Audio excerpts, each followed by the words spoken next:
Hello.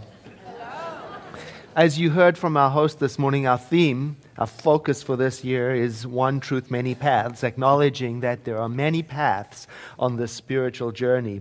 Our book for this month, February, has a very similar title, One River, Many Wells, and we've been reading this together all month, looking at topics such as how do we relate to divinity, and this week's topic is how does divinity in us want us to show up? In particular, how is the way we are showing up creating the future? Isn't that an amazing thought? What does divinity inside of you want to do? And there's this thought that the decisions we make today, right now, are actually creating the future. I want to tell you where I've been in these past few days. I've been in Las Vegas. Yeah. Where we had our National Centers for Spiritual Living conference. Right? What a perfect place to have a conference for a spiritual organization. Really. So at the conference, the treasurer of the national movement, Walter Drew, made a presentation, several presentations, where he was talking about the new approach our movement has towards making awards. They're creating new awards to acknowledge things that are happening right now, exemplary centers that are making a contribution by sharing resources to help move towards a world that works for everyone. And in his presentation for this new award of the exemplary community, exemplary center, he literally read the nomination form out to list all the various ways that the recipient has contributed to our movement. He said, I couldn't do a better job than that, and just read the list of things. And because our center in Santa Rosa is the recipient of the award,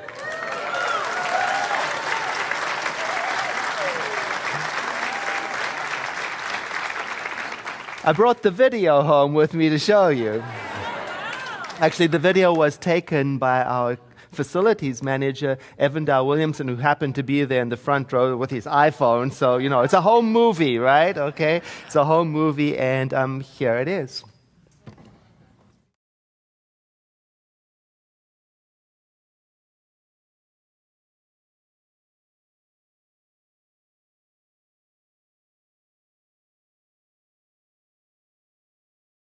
So one of the awards that is being presented, the award that's being presented tonight, is in recognition of this new approach. And I don't think I can do any better job than to read to you the nomination form. This is self-explanatory. As a longtime member and former board member, I am aware of the many ways our center has inspired the larger community and raised awareness about religious science. Those are the two qualifications. Here are some of the specific examples. Sharing resources with our larger community in the form of policies, procedures, new member orientation class booklets, spiritual enrichment courses, community outreach resources, other curriculum. Leadership on committees currently has a member of the Leadership Council, Carol Shields, Cultural Integrity and Evolution Committee, represented by Dr. Edward, Social Relevance Committee, Dr. Edward, Honorary Doctoral Award Committee, Dr. Edward, Contributions to Ministers' Ongoing Education Conference, yearly resource packets, annual themes and topics. What they don't say is that Reverend Edward has been part of that for many, many years. He's a founding member of that, and it's a tremendous, tremendous service that's done for the ministers in our movement, and has been done historically for both sides of the family. Spiritual Living radio program for the last 8 years, hosting new minister panels and minister ordination panels, hosting Northern California practitioner panels for the past 16 years, hosting the regional campus of Ernest Holmes School of Ministry accredited degree program, and hosting regional teen and young adult events. Would you please welcome Center for Spiritual Living, Santa Rosa, and would Edward please come forward?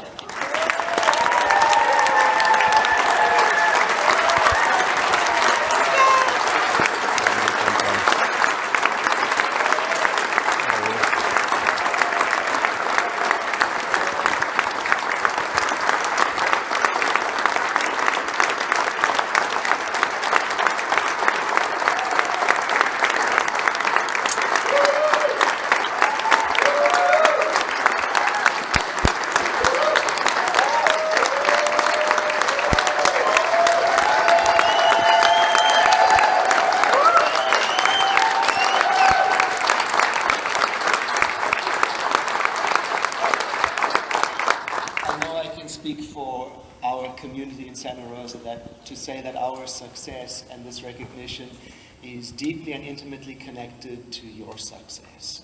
And we are committed to the ideal of sharing everything that we have that helps us prosper.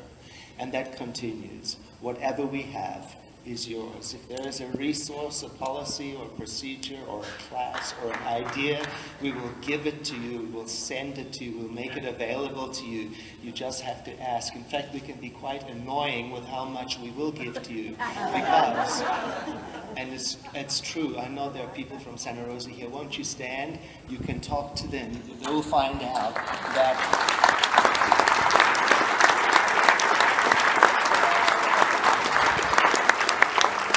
you will find out that our center, which just celebrated its 60th year in Santa Rosa, that tiny little town, is staffed and populated by people who deeply love our religion and wish to see it prosper for future generations. Thank you very much for listening.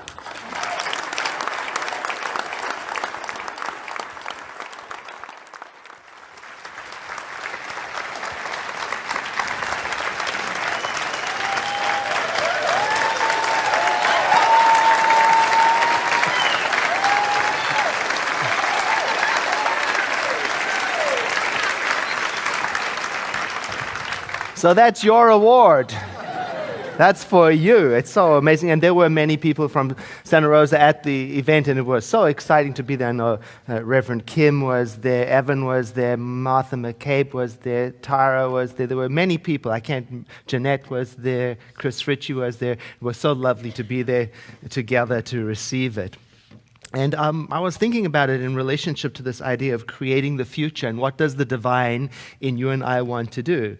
And it occurred to me that a long time ago, we, the community of the Center for Spiritual Living in Santa Rosa, we made a decision, a choice, to embrace generosity and to share everything.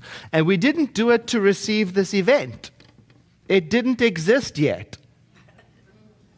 We did it because, like the subtitle of the chapter suggests, the divine in us is asking us to do something, and the doing of that something is what creates the future. The decisions we make right now are creating the future. If an award doesn't exist, it will after we make the choice. Right? That's how it happens, but it's so easy to be distracted from the path. You know what love, what the divine in you wants to do, but will you make the choice to do it? Our spiritual leader of our national movement of all the Centers for Spiritual Living, Ken Gordon, Dr. Ken Gordon, he was talking about his experience of being in Las Vegas and how it resembles this distraction, because you just want to make it from your hotel room to the mezzanine where the spiritual conference is. But you've got to go through the casino.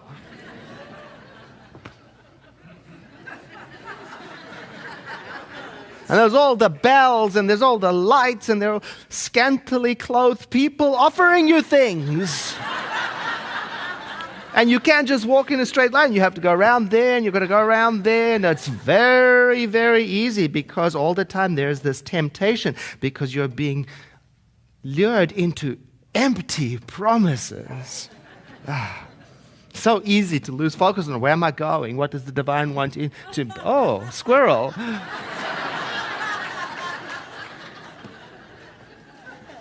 And then when you're distracted and you're taking the step into that realm, it's very easy to make poor decisions. And create the future out of that. Right now, there goes that award. There's a sign in the casino. I should have taken a photo of it. It says, responsible gaming means knowing when to stop. Sure it does. Sure. And by the way, have a drink. And by the way, you could win gazillions of dollars. There is worship going on in Las Vegas. They worship a goddess. Her name is Lady Luck. And she's alluring, and she whispers in your ear, if you just sit here long enough and contribute, I will reach in and pull you out of the masses and give to you an unearned gift of such extraordinary, There she's whispering. But you know what? I learned at Center for Spiritual Living that the best luck is a changed life. My changed life as a result of knowing when to step away, when to quit, and as a result of knowing that I am creating the future right now with my choices. That's the best luck. So when I read the question relating to the future, or what is the divine asking of you, I think to myself, well, it's asking me to live and to make a difference by freeing myself of the strong sway of cheap thrills, lights, easy answers, empty promises, and to go instead for the genuine, go instead for the true, go instead for what is connected, go for the vein of gold, right? Heart gold. That's why I love that it says in the Lord's Prayer, lead us not into temptation. I know why. It's very, very difficult to navigate around temptation. It is. So hard to resist. And they lead you right through it. A friend of mine called me when I was in the casino. I got lost.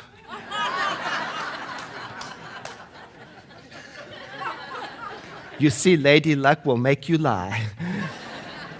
I got lost. So there I was in the casino, and my friend called, and he could hear all the bells and whistles. He says, why don't you just take $20 and put it in one of those machines for me? I said, I can do that. So I did. I took $20 and I put it in the machine, and it won. It started to pour out $300 there. And he could hear because he was on the phone. So in finishing, he says to me, cash it in, walk away. But I can feel the compelling power of change. If I just press that button one more time, I could just press it one more. I could get something for nothing. See, the message of Science of Mind is it's not a teaching of getting nothing for no work at all. Now, there's a safer bet than pressing that and hoping. There's a safer bet. Bet on this. Be kind to others. You can count on that winning. And help this place, this world, be better because you were in it. You can bet, be honest, be truthful, be helpful, be trustworthy, be compassionate, be forgiving. You can count on that winning. Make those decisions now and create a better future. And the moment you choose that, the world changes around to conform to it. It's magic. At the check-in counter, the reception at the hotel, the staff there started to notice these people, 600 religious scientists descending on Las Vegas. And so they said, who are you people? And we explained we're from a spiritual community, come to do our national conference. And so the staff started to play a game with each other to see if they could pick out of the line which ones were the spiritual people. And they tell us they had 99% success rate. We said, why? And they said, because you're happier and you're kinder. And, I love that because it helped me understand, that's why we're in Las Vegas. To bring that impact from a decision we made a long time ago. For me to get from my hotel room to the mezzanine where the conference was, I had to go through this mall every single day and walk past the store where a young man stood every single day with a platter. He was trying to lure people into the store where he was selling facial creams that were made from crushed gemstones. I'm not buying any facial cream made from crushed emeralds. So he said, come on in. I said, I'm not buying a thing. He said, I know, but come on in. I've got to do my job anyway. So I came in, I sat talking to him, and we were talking about this and that, and he noticed my pendant had an Om symbol on it. And he said, what's that? I said, I teach meditation. I thought that would be the best way to explain it. And he said, are you with those spiritual people? I said, yes. So he looked at me all conspiratorial because he can't, he's not supposed to be collaborating. He's supposed to be selling me the diamonds in the cream. So he says to me, I think I need to learn meditation. And I said, why is that? He said, I don't believe in anything. I said, then why do you need to learn meditation? He said, because something happens to me when I play my music. I said, what happens? And he's looking when he pulls out his iPhone and he pulls up a video of him playing his guitar. And as he's playing the guitar, a light orb moves across the screen. And he said, what's that? And I said, I think it's your heart. And he looked at me and said, I think I need to learn meditation. And I said, you know what? Why don't I send you a copy of the book I wrote about meditation? And he said, really? And I said, yes, take your phone out, send me the email right now. Say, send me a book. And he did it. And, I don't know if he'll read the book. And I don't know if his life will be changed. But my life changed. Right there, I received the confirmation, the reinforcement to make the decision to be present and to love people and to be kind. And another award was given at the conference for exemplary contribution by an individual minister, making a contribution to a world in which there is a generous and ongoing sharing of resources. And it was given to Reverend George Hahn in San Bernardino. If I were to put words in his mouth, if the question was posed to him, what does the divine in you want you to do? He might say, I don't really know. I just open my door and do what is the next good thing to do. Because that's what happened. People came to his door who were hungry. San Bernardino was going bankrupt. And so hungry people came to his door and he just gave them everything he had. He emptied his house, gave them everything. And he went to his community. He said, our city's in trouble. There are hungry people. Do you have anything? And they started feeding people. They just started giving food away. And then somebody noticed them and said, we are part of an organization where we can help you by providing food. And now they've got like a pantry, a food pantry. And then the city started noticing him, and so he got invited into leadership. And he tells the story. Now when he goes to the city council meetings, he says to them, change your thinking, and the whole city council responds, and change your life.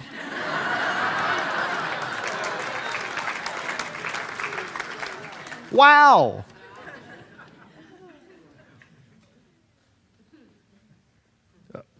See, when he made the decision to share, he created the award. It didn't exist before. He didn't share to get the reward. It didn't exist.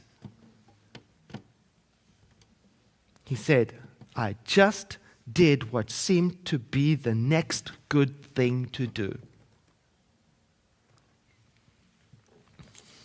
That's love. What love in you, what does it want you to do? And then when I don't do it, that's when I'm miserable. Anyway, I got home all high on this beautiful experience, and loving it, and I got home and my internet service was down, it was broken.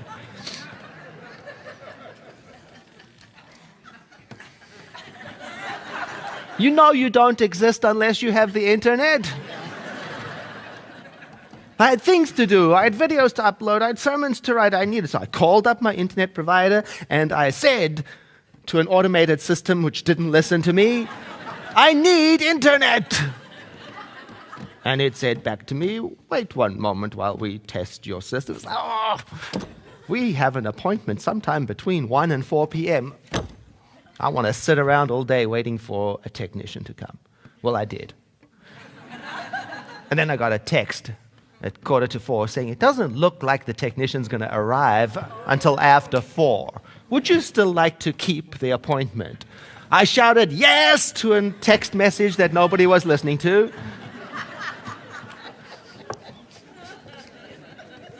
And the technician arrived. And we did our work together, and we started to chat and be friendly. And at some point he said, what do you do? So I said, well, thinking of what's the easiest way to explain this, I said, I teach meditation at a non-profit. You know what he said? He said, that makes sense, because you're so nice.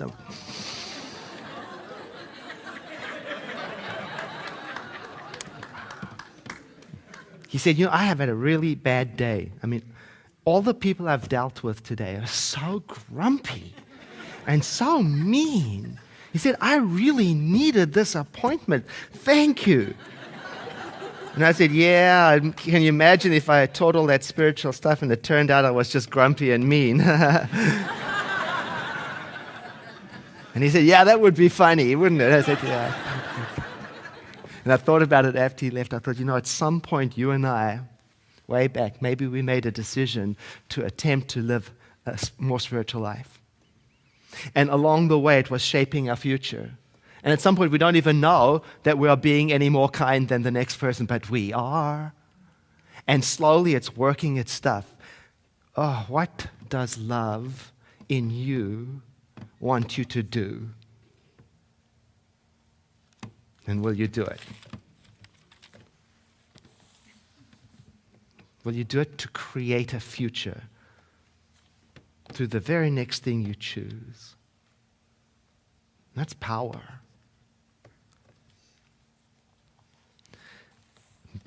One of the favorite stories I have, you must have heard me tell it a million times, but it's about the man approaching a medieval town, and he comes across workers on the outskirts of the town, and one is laying bricks, and he says to the person, what are you doing? He says, what does it look like? I'm laying bricks. And he goes on a little further. He sees another work, and he says, what are you doing? And the worker doing the exact same thing says, I'm putting together a wall that's going to become part of the outer structure of a church. And he goes on a little further, and he says to a person doing the same thing, what are you doing? He says, I am building a magnificent cathedral to the greater glory of God. See, the attitude is everything. You could just be laying bricks, or you could be changing the world. The agriculturist Nelson Henderson said, the true meaning of life is to plant trees under whose shade you do not expect to sit. You see, it is worth making good choices today. It may not be the case that you will see the results of it in your lifetime. But the shade of kindness under which somebody will sit one day. It's worth it. This world is worth it. This world is not going to heck. There's too many good people making good choices now, like you.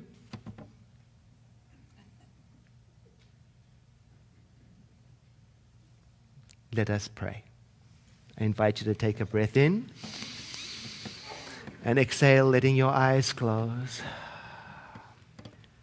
Let us together acknowledge that presence, which we are calling the divine today, from which all comes. Our love comes from it. Our ability to choose comes from it. Our creativity comes from it. Our ability to connect comes from it. Our lives come from it. We are in it. In it. No getting around that. And so today we are acknowledging that we are free inside of divinity to make choices and thereby to create the future. And so we take that seriously. We take it to heart and we recommit ourselves in this moment to drop all extraneous distractions and to go for the heart, the enduring, the good, the true, the solid. We let our choices be made around that, not only for our immediate gratification, but for the children, for the future, for the rest of the beings, for everyone. Deepest gratitude for this and for our ability to do so, and for the way the universe listens in on our prayers since we are part of it. We then move into an attitude of acceptance, even expectation. And together we say, and so it is.